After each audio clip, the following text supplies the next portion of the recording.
आज का हमारा टॉपिक है क्लास 8th चैप्टर 9 जंतुओं में जनन।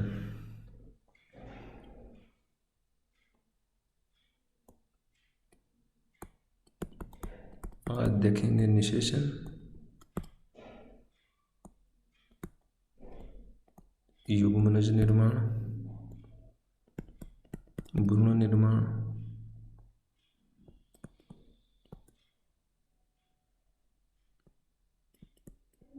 गर्भधारण,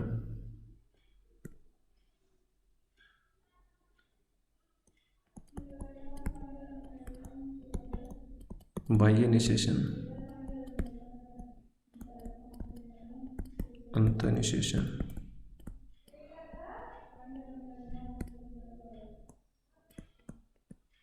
अंडज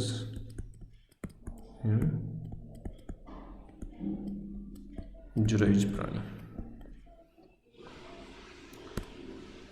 वेरी फर्स्ट निषेचन।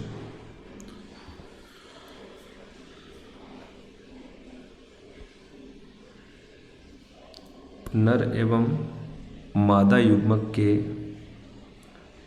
संपर्क में आने के बाद दोनों का संलयन हो जाना, फ्यूजन हो जाना निषेचन कहलाता है। तो जैसे नर युग्मक शुक्राणु किसमें बनेंगे? नर प्राणी में, और मादा युग्मक अंडाणु जो किसमें बनेंगे? मादा प्राणी में। लैंगिक जनन में हमने देखा था दो प्राणियों की जरूरत होती है, नर प्राणी और मादा प्राणी। मादा प्राणी द्वारा एग प्रोड्यूस करे जाते हैं और नर प्राणी द्वारा स्पर्म प्रोड्यूस करे जाते हैं। Then female and male gamete fuse together, then इसका परिणाम क्या होगा? युग्मनज। तो अंडाणु व शुक्राणु के संलयन को, फ्यूजन को क्या बोला जाता है? निषेचन बोला जाता है। संलयन, दोनों एक साथ जुड़ जाते हैं, फ्यूज हो जाते हैं, और इनका रिजल्ट क्या होता है? जाइगोट, युग्मनज का निर्माण होता है। एक गुणसूत्रों का एक अगुणित सेट n बराबर 23, यानी 23 गुणसूत्र, और गुणसूत्रों का एक अगुणित सेट अंडे के द्वारा लाया जाता है।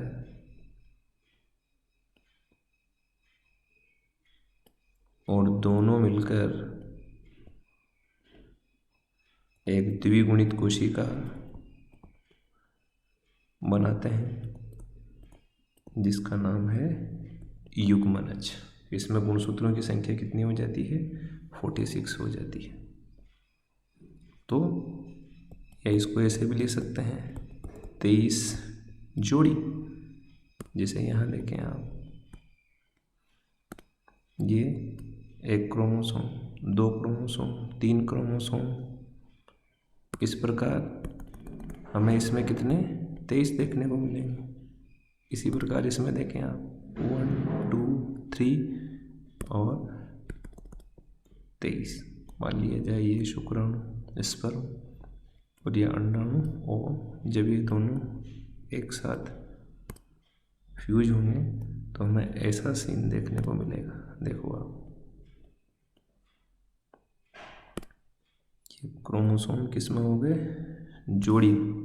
ये देखो, 1 जोड़ी, 2 जोड़ी, 3 जोड़ी, और सो ऑन। इस प्रकार लास्ट में हम बना दें ये 23वां जोड़ी, तो 23। तो युग्मनज में, जाइगोट में वापस ये है 46 क्रोमोसोम हो जाते हैं। यानी प्रत्येक युग्मक में गुणसूत्रों का क्या होता है? एक अगुणित सेट होता है, हैप्लोइड सेट होता है, जिसमें गुणसूत्रों की संख्या कितनी होती है? 23। तो निषेचन, नर युग्मक और मादा युग्मक के संलयन को निषेचन कहा जाता है। और निषेचन के परिणाम स्वरूप किसका निर्माण होता है? युग्मनज का निर्माण होता है। तो जो संतति के लक्षण, जो आनुवांशिक लक्षण हैं, वो इन गुणसूत्रों के द्वारा प्रदान किए जाते हैं। ये देखो, जो शुक्राणु का केंद्रक है उसमें 23 और जो अंडाणु का केंद्रक है उसमें 23 गुणसूत्र। इन गुणसूत्रों पर आनुवांशिक लक्षणों का वहन करने वाली इकाइयां होती है, जिनको आपने कोशिका वाले चैप्टर में पढ़ा है ना। इनको जीन कहते हैं। और जीन किस पर पाए जाते हैं? गुणसूत्रों पर, है ना। तो गुणसूत्र आनुवांशिक लक्षणों को एक पीढ़ी से दूसरी पीढ़ी में लेकर जाते हैं, ठीक। और जो लक्षण प्रकट होते हैं वह किसकी मदद से? जीन की, है ना। तो कुछ लक्षण पिता के द्वारा और कुछ लक्षण माता के द्वारा प्रदान करे जाते हैं। तो हमें हमारे भाई बहन, हमें हमारे माता पिता के कुछ लक्षण, पिता के कुछ माता के लक्षण देखने को मिल सकते हैं। नेक्स्ट हमारा है what is external fertilization and internal fertilization. बाह्य निषेचन और आंतरिक निषेचन क्या है? तो ये दूसरी स्लाइड में अपन देखें। देखो, जब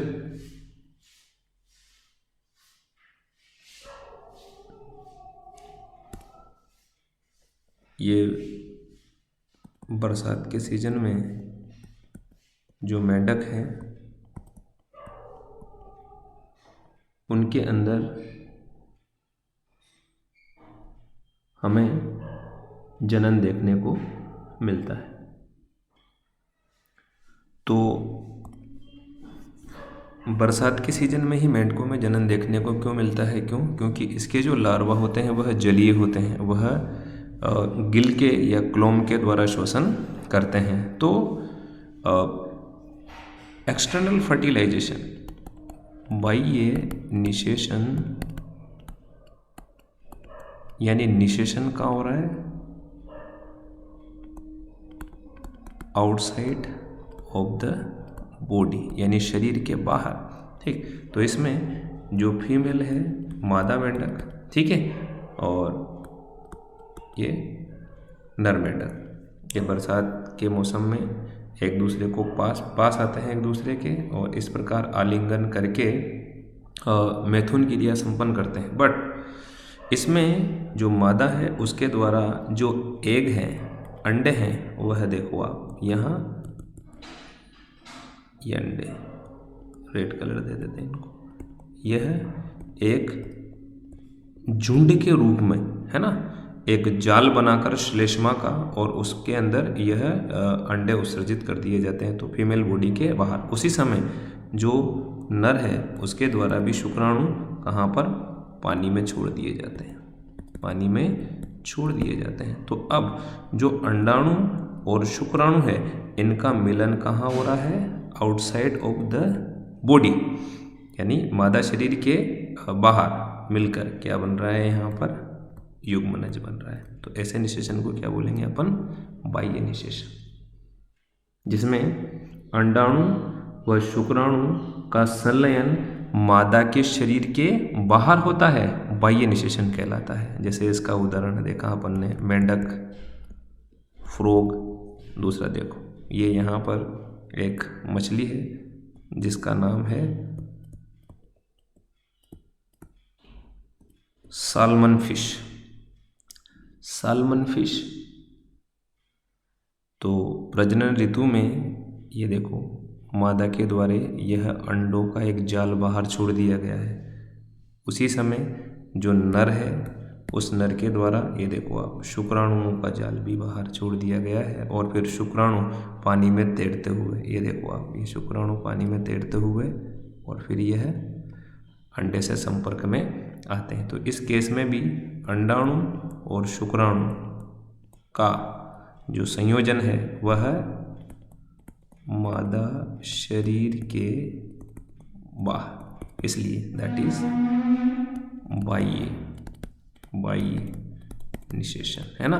तो जब नर व मादा युग्मक का संलयन मादा शरीर के बाहर हो तो इसको क्या बोलेंगे, बाह्य निषेचन। एग्जाम्पल याद रखिएगा, मेंढक, मछली और some other aquatic animal like सितारा मछली, स्टार फिश, और इनके अंदर भी हमें एक्सटर्नल फर्टिलाइजेशन देखने को मिलेगा।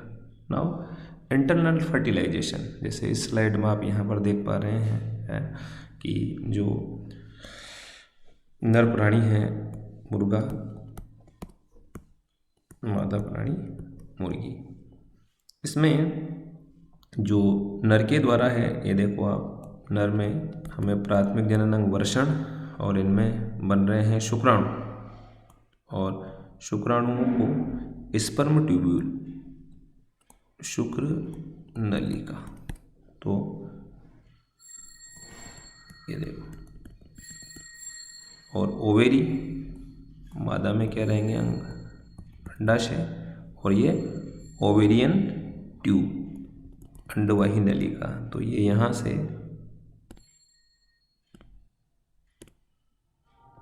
ये देखो, और इधर से शुक्राणु, ये शुक्राणु। तो शुक्राणुओं को नर के द्वारा मादा शरीर के अंदर छोड़े जाते हैं, मादा शरीर के अंदर छोड़े जाते हैं।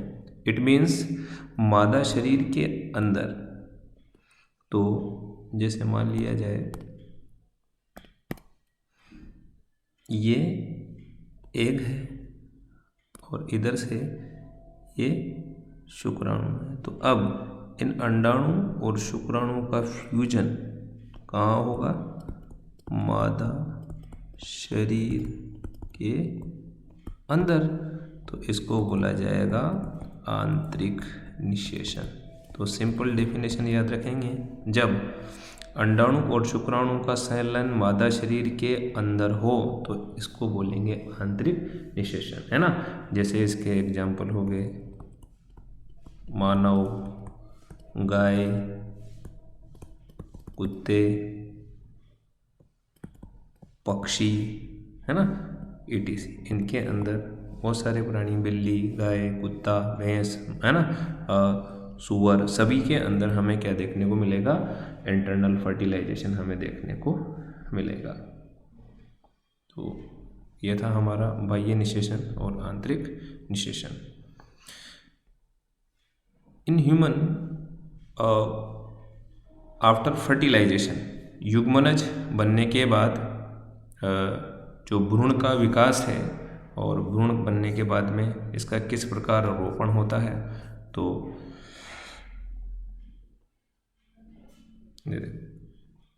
मानव के अंदर आंतरिक निषेचन पाया जाता है। आंतरिक निषेचन में सबसे पहले निषेचन, तो मानव में निषेचन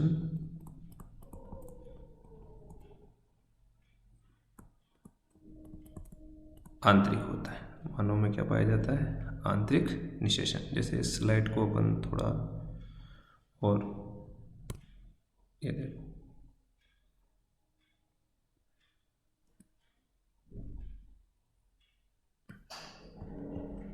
ये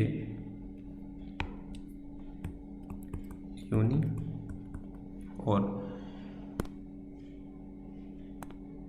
योनि के अंदर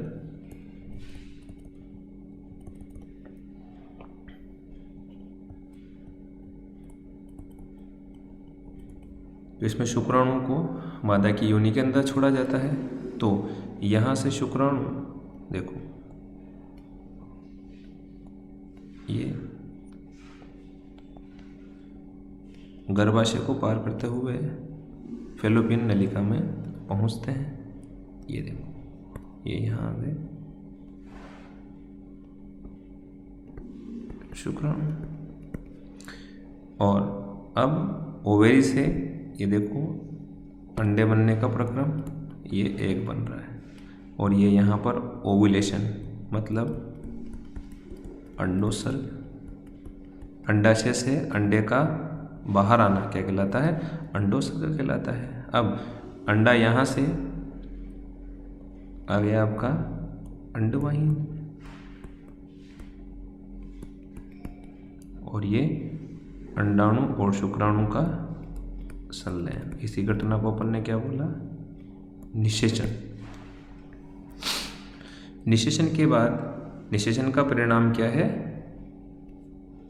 युग्मनज, यानी निषेचित अंडे को अपन क्या बोलेंगे? युग्मनज। तो अंडाणु और शुक्राणु के, चूंकि यह निषेचन मादा शरीर के अंदर हुआ, so it's called internal fertilization, आंतरिक निषेचन। तो मानव में आंतरिक निषेचन पाया जाता है। इसके बाद निषेचन के बाद में जो युग्मनज बनता है, यह युग्मनज एक क्या होती है? एकल कोशिका। क्या होती है? एकल कोशिका। इसमें हमें विभाजन देखने को मिलते हैं। तो देखो आप, पहले दिन इसमें पहला विदलन है ना, पहला विभाजन। अब यह फेलोपियन ट्यूब से, अंडवाहिनी से यह गर्भाशय की तरफ बढ़ता है। फीमेल रिप्रोडक्टिव सिस्टम में मादा जननांगों के अंदर अपन ने देखा था कि जो रोपण की घटना होती है वह कहाँ पर होती है? गर्भाशय में। तो इसमें हमें एक कोशिका जायगोट, फिर इसमें पहला विभाजन हुआ 2 कोशिका, फिर 4 कोशिका, फिर चारों कोशिकाओं ने विभाजन करा 8 कोशिकाएं। इस प्रकार डे 1, डे 2, डे 3, 4, इस प्रकार एक ठोस गेंद रूपी संरचना बनती है जो सॉलिड होती है। सॉलिड, जैसा आपने सीताफल को देखा है, सीताफल, तो सीताफल अंदर और बाहर पूरा ठोस होता है, और उस पर आपको ऐसे अलग अलग ब्रैकेट देखने को मिलेंगे। ठीक, तो इस वाली अवस्था को अपन बोलेंगे मोरूला, जब ये ठोस होता है। कुछ ही समय बाद कुछ कोशिकाएं परिधि पर जाकर व्यवस्थित हो जाती है इस प्रकार, और कोशिकाओं का एक झुंड यहाँ पर ऐसे आकर, है ना, और बीच में एक खोखली गुहा बन जाती है। ठीक है, इस वाली संरचना को बोला जाता है ब्लास्टूला। ब्लास्टूला यह खोखली गेंद जैसा होता है, you know, just like tennis ball. तो जो ब्लास्टूला है वह कैसा होता है? खोखली गेंद जैसा, इट्स कॉल्ड ब्लास्टूला। ठीक, और इसी ब्लास्टूला का अब गर्भाशय की जो दीवार है वहाँ पर क्या होता है? रोपण होता है। ठीक, तो ये जो ब्लास्टूला है, ये देखो आप, गर्भाशय की जो भित्ति है और ये ब्लास्टूला है, यह यहाँ से क्या हो जाता है? अटैच हो जाता है, जुड़ जाता है। इसी घटना को बोला जाता है रोपण, इम्प्लांटेशन। क्या बोला जाता है इसका? रोपण बोला जाता है, यानी कुल मिलाकर गर्भ धारण। तो जब जायगोट बना अंडाणु और शुक्राणु के संयोजन से, निषेचन बोलेंगे इसको, और निषेचन के बाद में जायगोट, और जायगोट में लगातार क्या हो रहे हैं? विभाजन, और विभाजन होकर इससे क्या बन रहा है? भ्रूण बन रहा है, एम्ब्रियो बन रहा है। तो युग्मनज लगातार विभाजित होकर कोशिकाओं के एक गोले में बदल जाता है, और फिर कोशिकाएं इकट्ठी होकर समूहीकृत होने लगती है तथा विभिन्न ऊतकों, अंगों का निर्माण करने लग जाती है। और इस विकसित हुई संरचना को अपन क्या कहते हैं? भ्रूण कहते हैं।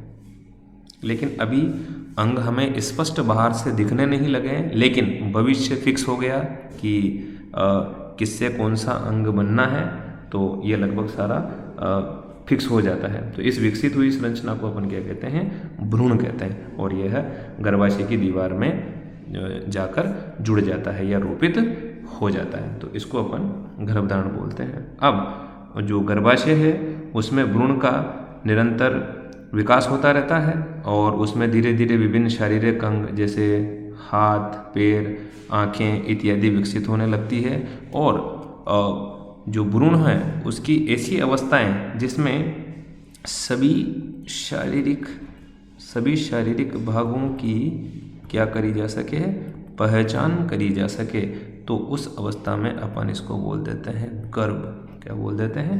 गर्भ। और फिर गर्भ का जब विकास पूरा हो जाता है तो फिर ये हमें नवजात शिशु के रूप में जन्म देखने को मिलता है। गर्भकाल, जैसे गर्भकाल में मानव की बात करें तो गर्भकाल मानव में कितना होता है? 9 माह का होता है। तो याद रहे क्या बोला?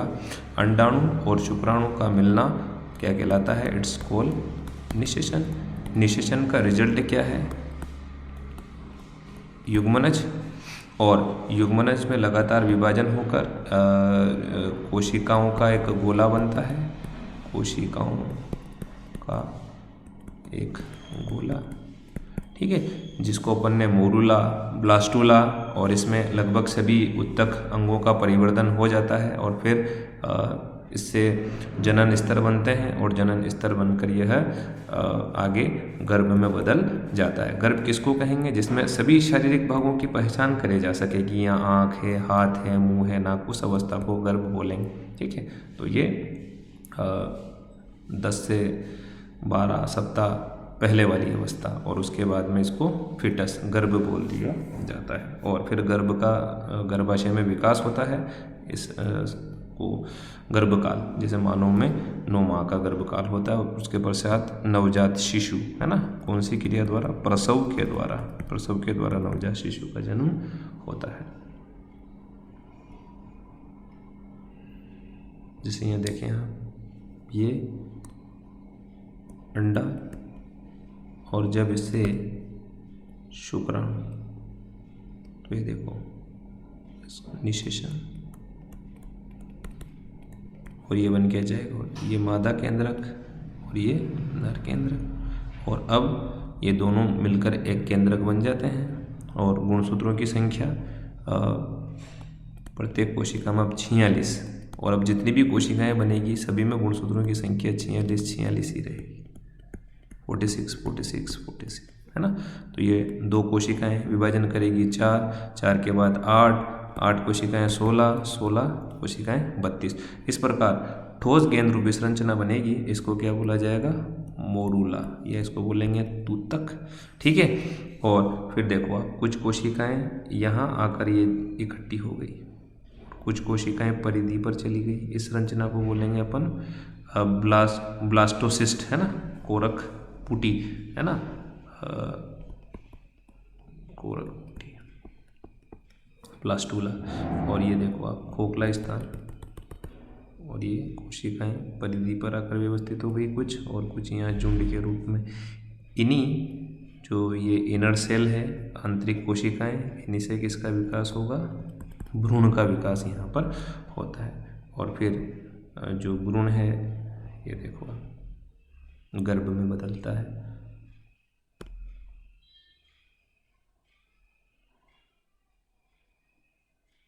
ये देखो आप, ज़ायगोट, और लगातार कोशिकाओं के विभाजन, और विभाजन का परिणाम बन गया सेल स्टार्ट फ्रॉम ग्रुप्स, यानी कोशिकाएं अब समूहीकृत होने लग गई है। समूहीकृत होने का मतलब है कि कोशिकाएं अब लेयर में जम जाएगी कि त्वचा किससे बननी है, और नाखून किससे बनने हैं, हड्डी किससे बननी है, खून किससे बनना है, आंतें किससे बननी है, ग्रंथियां किससे बननी है। तो कोशिकाएं अब समूहीकृत होने लग जाती है, और उसके बाद इनको क्या बोल रहे हैं अपन? Development of body tissue and organ.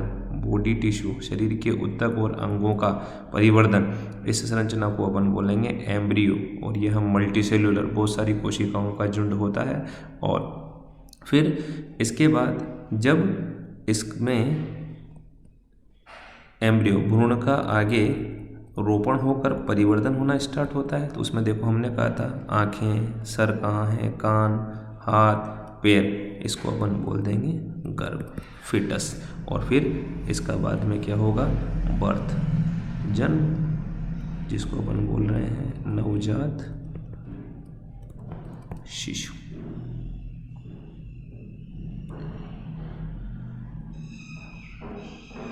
अब अगला है हमारा व्हाट इज अंडप्रजक और जरायुज प्राणी।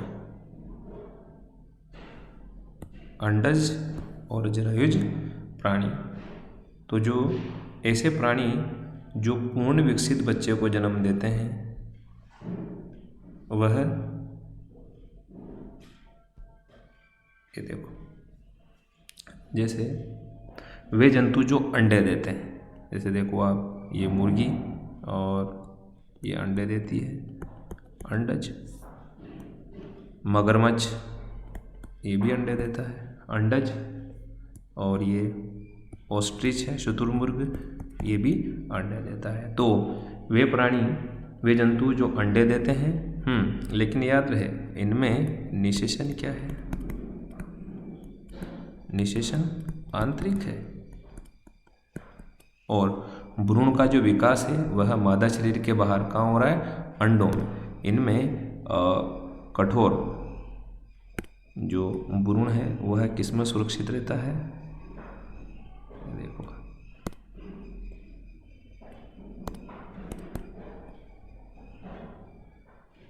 जैसे ये अंडा है,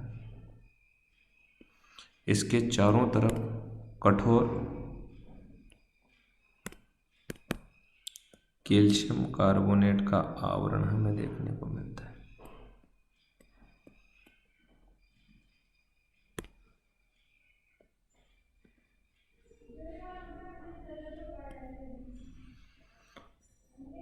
तो ये जो शेल बनाया हमने, ये देखो आप,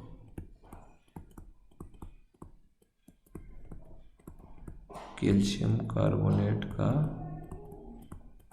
आवरण, और इसी कैल्शियम कार्बोनेट के आवरण को तोड़कर इसमें से ये देखो भ्रूण का विकास, और भ्रूण का विकास होकर, जैसे मुर्गी की बात करें तो इसमें चूजा बनेगा, है ना, चूजा, क्योंकि मुर्गी के बच्चों को क्या बोलते हैं अपन? चूजा। तो इसमें विकास होगा फिर, और ये पोषण वगैरह देखो आप, ये जो योक है पीतक, इसी से यह, इसके पोषण से संबंधित संरचनाएं इसी अंडे के अंदर उपस्थित रहती है। यह इसी पोषण का उपभोग करता हुआ और चूजे में बदल जाता है। और फिर मुर्गी, आपने देखा होगा, इनको उष्मायन करती रहती है। मुर्गी अंडों पर बैठती है, इनको गर्मी देती है, और निश्चित समय बाद में इनसे चूजे अंडे को फोड़कर बाहर आ जाते हैं, चाहे वो शुतुरमुर्ग के बच्चे हों, चाहे वो मगरमच्छ के बच्चे हों, चाहे वो मुर्गी के बच्चे हों। अंडों के फटने से, प्रस्फुटन होने से इनसे चूजे बाहर आते हैं। तो ऐसे प्राणी जो अंडे देते हैं क्या कहलाते हैं? अंड प्रजनक जंतु कहलाते हैं, और इनके उदाहरण ये रहे। इसी प्रकार वे जंतु जो सीधे ही शिशु को जन्म देते हैं क्या कहलाते हैं? जरायुज। ये देखो विविपेरस, जरायुज, सीधे ही, यानी ये देखो, अगर किसी बच्चे को हम देखें तो बस उसकी साइज, बाकी जैसे 2 हाथ, 2 पैर, 1 सर, 2 आँखें, 1 नाक, 1 मुंह, है ना, शिशु जन्म लेते हैं ऐसे ही दिखता है। उसके बाद जैसे विराट कोहली जब जन्मा होगा, जब ऐसा होगा, ठीक, फिर धीरे धीरे इसमें क्या होती है? विकास, वृद्धि देखने को मिलती है, और फिर बाद में यह शिशु से बालक, किशोर, वयस्क उसमें बदल जाता है। तो दोनों में हमें कोई अंतर देखने को नहीं मिलता है, और ये पूर्ण विकसित बच्चे को या शिशु को जन्म देते हैं। इनको अपन जरायुज प्राणी बोलते हैं। उदाहरण मानव, कुत्ते,